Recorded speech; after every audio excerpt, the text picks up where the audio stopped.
By the start of the 90s, the rivalry between snowboarding's first real stars, Sean Palmer and Craig Kelly, was at its peak. These two were dominating almost every competition.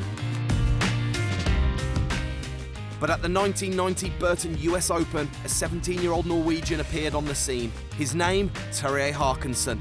With his aggressive style, innovative tricks and high amplitude, the cocky kid from Norway immediately left his mark on snowboarding. Where'd you go?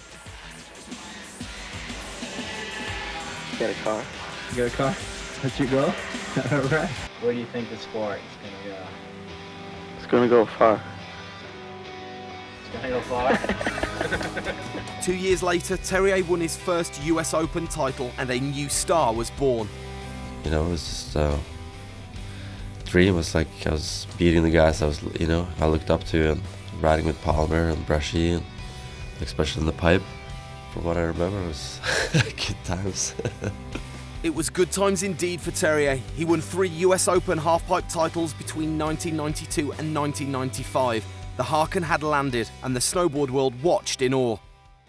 As more and more events popped up all over the world, competitive snowboarding reached a whole new level. People got a little bit more serious about the competition side, where people started focusing on only one side of the event, and the culture style started to really draw different people. Like people who were in Alpine were more the jock who worked out at the gym, and freestyle was just like skateboarding was. It was pretty loose. It was a lifestyle that was very individual influence and pretty colorful, you could say.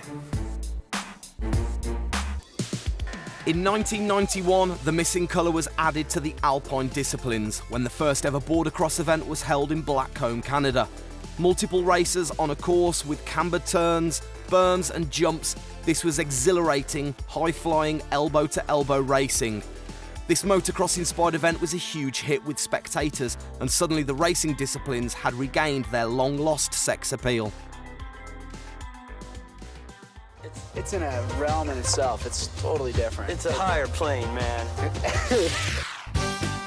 By '92, the first ever official European Championships were held in the form of the now legendary Champs Open.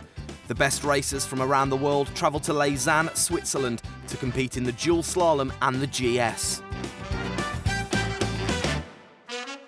However, all eyes were really on the halfpipe contest, where Terje Haakonsen continued his rise to the top of the snowboarding world. Freestyle snowboarding was progressing fast. The equipment got a lot better, and tricks just developed fast because it's not a super technical sport in certain ways. We do have bindings, so everything was moving fast. The trick-wise, it was you never know what you could do or what tricks or what style, and it was a lot of different influence, a lot of different ways to ride.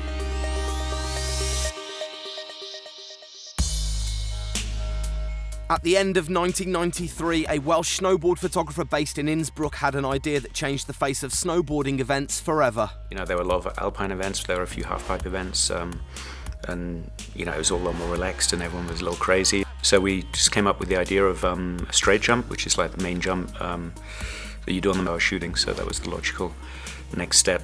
The Air&Style was born, and for the first edition in January 1994, the world's biggest snowboard stars descended on Innsbruck. It was definitely a trying contest. It was hard, and I'm just happy to be here in Austria. I think it's the best one that I've ever been to, just because it's like Supercross and there's all these people. With 5,000 spectators at an inner-city snowboard event, the Air&Style was a real game changer. The inaugural event was won by a young Swiss rider, Reto Lam. For me, it was amazing to actually experience winning the first Air&Style, because it was within the history of snowboarding. It was one of the most important moments, and to be there on the pinnacle at that exact time really changed my life. Due to the huge success of the first event, another Air&Style was held the same year, and the concept is still with us today. It was a performance for snowboarding. Before, it was always about the resorts. Everybody had to go to the resorts to watch snowboarding, and the Air&Style really shifted that. Where I remember seeing the stadium and being like, wow, that's the contest right there. That's like a rock concert. At the second Air&Style, the crowds doubled and the contest was won by Swedish rider Ingemar Backman with a 720. I ended up winning before Terje and Johan Olofsson, which were good friends and good people, so it was a special moment for me.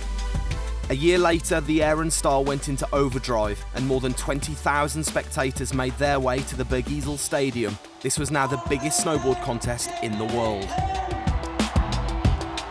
All I saw was the icy takeoff and 30,000 screaming fans and kids out in the crowd, and that made such an impact. It's something I'll never forget. Despite American stars like Jamie Lynn and Brian Iguchi, it was Terje Haakonsen who added the Air&Style win to his tally of contest victories.